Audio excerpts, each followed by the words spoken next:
Hi, I'm Chrissy Miles, and you're watching The Chrissy Miles Show, where I teach you how to take eternal truth and produce extreme results. In today's episode, we're answering the question, why is Jesus called the Good Shepherd?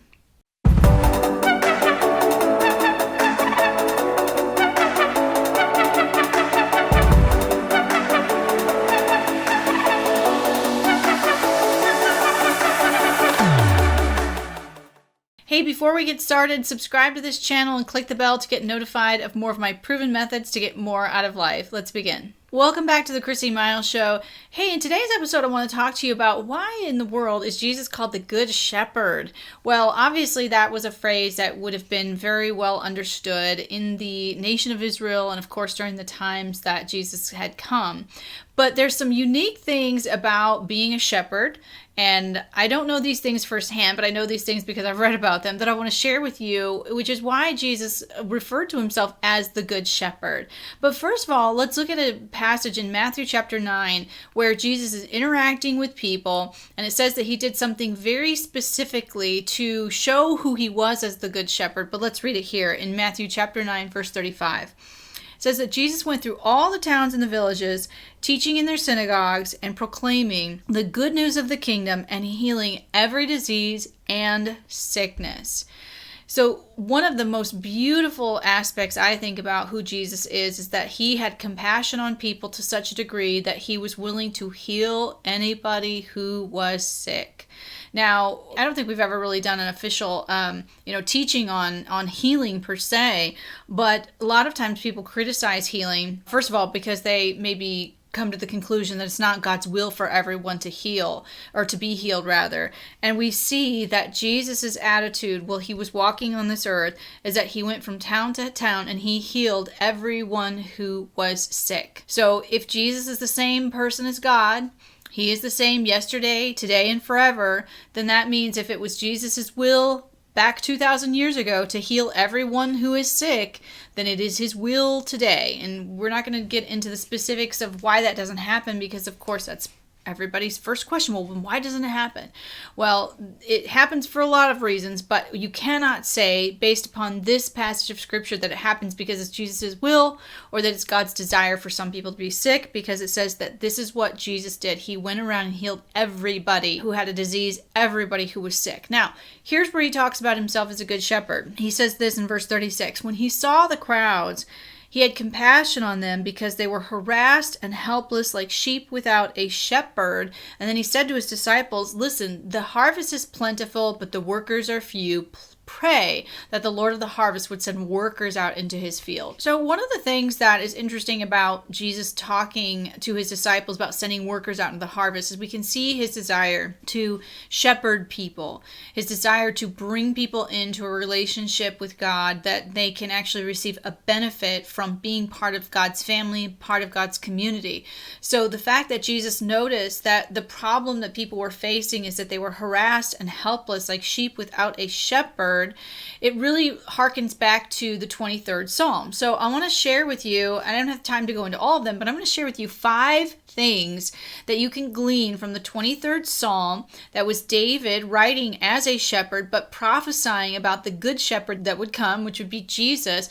And if you want to download the rest, you can click the link in the description. There's actually 12 specific takeaways that you can glean from the 23rd Psalm that help you to understand Jesus as a good shepherd. We're going to go through 5 today, and then you can download the rest as you click the link in the description. But here's the first one. David starts in this 23rd Psalm and he says, the Lord is my shepherd. So what does it mean for the Lord to be your shepherd? First of all, when someone would acknowledge, or if a sheep were to acknowledge that something was his shepherd, it would mean that Jesus is your manager. He's like your owner. He is like your person who is in charge of you. And you might think, well, I don't want anybody to be in charge of me. But when you have a good shepherd who is owning you and who is in charge of you, you desire to be part of that flock. You desire to be part of that group of people. Also, you can understand from the 23rd Psalm that David's heart in relating to Jesus in this way is because he knew what it meant to be a shepherd, that a shepherd actually delights in his sheep. A good shepherd delights in his sheep. He enjoys being with them. It's almost like he loves caring for them. So to say that the Lord is my shepherd, it should invoke into us feelings of being cared for, being owned by, and managed by someone that's good. Also, we can understand from this passage that he enjoys working on our behalf in order that we can benefit from his care. Now, we saw this just in Matthew, where Jesus was looking around and he said he had compassion on people. So when Jesus becomes our shepherd, and as the good shepherd, he enjoys working on our behalf so that we can be well taken care of. Here's the second thing that we learn from the story of the Good Shepherd in Psalm 23. David writes and he says, I shall not want, or another translation says, I shall not be in want. Meaning that when you have a relationship with a good shepherd, you are content and you are satisfied with where you're at. You don't crave or desire anything more. And this is hard, I think, for many Christians. And one of the big distractions, I think, that a lot of Christians face or they get into is that I see so many Christians who are so unsatisfied with their lives. They're not happy with where they're at. They're not happy with the goals that they're not achieving. They're not happy with their financial status, their family, their marriage. They're just not happy. And I believe that part of the reason why this takes place is because they have not really found a relationship with the Good Shepherd. They may have a relationship with a shepherd, but it's not the Good Shepherd. Because a person who has a relationship with the Good Shepherd says, I shall not be in want, meaning I can be content and satisfied. I don't crave or desire anything else. You know, when you're in relationship with a shepherd who does not put his flock in want, that means that there is no trouble that is too great that he will not try to overcome or take care of you in. When you have a relationship with the Good Shepherd, you know that no matter what difficulties that you face, that his desire is to care for you. And just like the example that we read about in Matthew about Jesus going around and healing everybody who was sick and had a disease, so many Christians, I believe, worship a God that they say is the God of the Bible, but in fact, it's not. It's not the God of the Bible, because the God of the Bible doesn't put us in want in order to teach us a lesson. The God of the Bible doesn't put sickness on us in order to train us up or to give glory to himself. That's not what the God of the Bible really does. That's not what a good shepherd does. A good shepherd cares for his flock in such a way that his sheep say, I'm never left wanting. If you're in a relationship with God right now and you feel like he's constantly disappointing you, you're constantly wanting more, then I would encourage you to go back and rethink the kind of shepherd that you are serving, or the kind of shepherd that is your owner, your caretaker. Because if you are worshiping the true shepherd, then you will never be in want. You'll never feel like you don't have what you need. He will constantly provide for you. This is the relationship that he wants you to have. Here's a third thing that we can learn from Psalms 23, the Good Shepherd. It says that he makes me lie down in green pastures. And again, I've only read about this. I'm not a shepherd myself, but sheep will refuse to lay down unless they're free from fear, free from friction from other sheep, free from pests, and not feeling hungry. Okay, this is probably like maybe a number of animals if you're living on a farm or something in that nature. But it says when he makes you lie down in green pastures, it means that he takes care of you to such a degree that you don't have fear. You don't have any friction with other people. You don't have any pests that are surrounding you, causing you to, be frustrated and flustered. You're not feeling hungry. Again, you're not feeling in want. When all of your needs are taken care of by the Good Shepherd, it says that you are no longer in want, and he makes you lie down. I've also read that sheep are very easily panicked by distress, and they would run when there's any kind of fear coming upon them. But in the master's presence, the sheep can relax. They can actually lie down. They can be calm. Even right now, as I'm saying those words, like I'm just feeling even the calmness in the presence of God. That when you're in the presence of the master, you're not threatened by any outside forces, and you can actually get rest. I think some of us right now in this difficult season that we've been facing have not been finding rest. When you understand Jesus as the Good Shepherd, you can lay down in his presence knowing that his protection is surrounding you and he's caring for you. Here's the fourth way you can know Jesus as your Good Shepherd. It says in verse 2 of Psalm 23 that he leads us beside still waters. There are several ways to get water when you're tending sheep. If you get the dew off of the grass, in order to do that, you have to rise early because the dew only comes in the morning.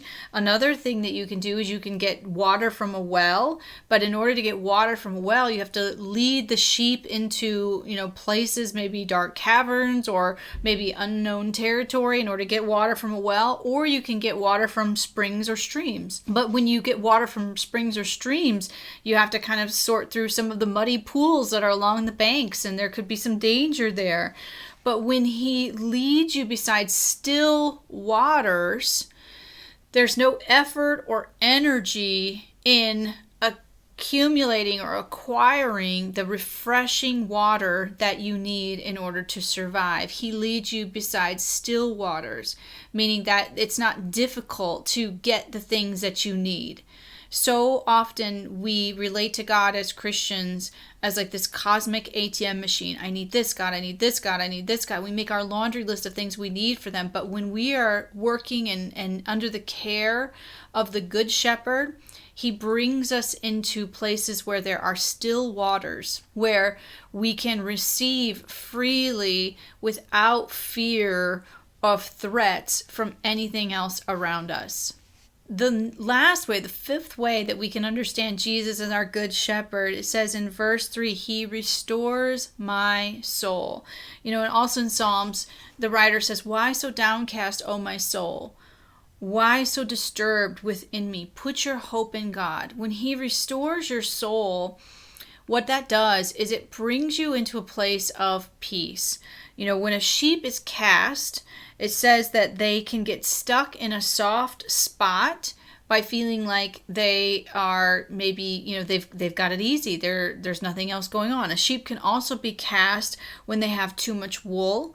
They have to kind of take off this extra wool. They can be cast if they're got too much wool, and they can become too fat and get cast, right? So whether we are stuck in a soft spot or we have too much wool or if we're too fat, we get stressed out and we can become cast. And it says that he restores our soul. So don't be downcast because he takes care of these issues for us. He puts us in a place where we have the resources that we need. He helps guide us if we get too fat, which we're stuck in one place for too long. He moves us along in other areas.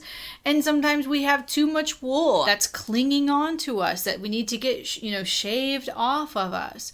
There are several other things that you can learn from this 23rd Psalm, but really the most important takeaway is that Jesus is a good shepherd, and his desire when he looked out over the people was for workers to go into the harvest field and to bring back to him things that were ripe and ready to be received. So that means us. That means we as disciple makers are the ones who previous generations have prayed for to go into difficult places and to bring back to God those who are ripe and ready. And I'll tell you, in this day and age, in our culture, our time period, people are actually ripe and ready to come into a relationship with God, but we have to perceive it from the same standpoint that Jesus perceived people. It says that he looked for people who were harassed and helpless. Now, people can be harassed and helpless in a lot of different ways. Obviously, there are, difficulties that we get into in our relationships with other humans, harassed and helpless, and I think that we should certainly go into those places and help people. But spiritually speaking, is the place that we are most harassed and helpless. We are harassed by the devil day and night, trying to convince us that we don't belong, that we don't fit in, that nobody cares about us, nobody loves us, that God is not on our side, that he cannot be trusted. This is the area where we are harassed and most helpless. And when we are isolated and when we are constantly listening to the lies of the enemy, where he harasses us constantly day and night, These are the kinds of relationships that we want to insert ourselves into as shepherds of people or as disciples, where people are ripe and ready to know that they don't have to listen to the lies, that God is good, that He has delivered them, that He has a plan for their life, that He has a hope and a future for them, that He has a desire to take care of them as the good shepherd. These are the kinds of people that Jesus was speaking of when He looked out among all of the crowds and He realized how helpless people were. And then He said, send people out because people are ready. This is why flocks of people came to Jesus during His ministry. This is why multitudes of people came to listen to what He had to say, because the message that He shared was one of reconciliation, from the Father to man, reconciliation with one another. He taught forgiveness and He taught community of faith, fellowship among believers and so forth. And as the good shepherd, the one who gives us rest, who leads us beside still waters, and all of the benefits of the shepherd, Jesus said we can be this to people. So Jesus is called a shepherd for a very specific reason. We can find rest in Him, and we can also be part of the process of bringing more people into His flock. Well, I want to share with you the rest of these 12 ways that Jesus is called the Good Shepherd and why. So if you click the link in the description, you can get a copy of these that I have done some research on over the years, and I know you're going to enjoy understanding Jesus in this way. He's a good shepherd, and we know that specifically because it says that He went into every place that He could, bringing a message of reconciliation and healing, and He demonstrated that with the actual physical touch that He gave to people to help them to know that He was with them, that He was there for them, that He was protecting them, He wanted a relationship with them, and that He loved them. So I hope you enjoyed today's message on why Jesus was called the Good Shepherd. Again, click the link in the description to download the 12 ways that Jesus is called the Good Shepherd and why from the 23rd Psalm.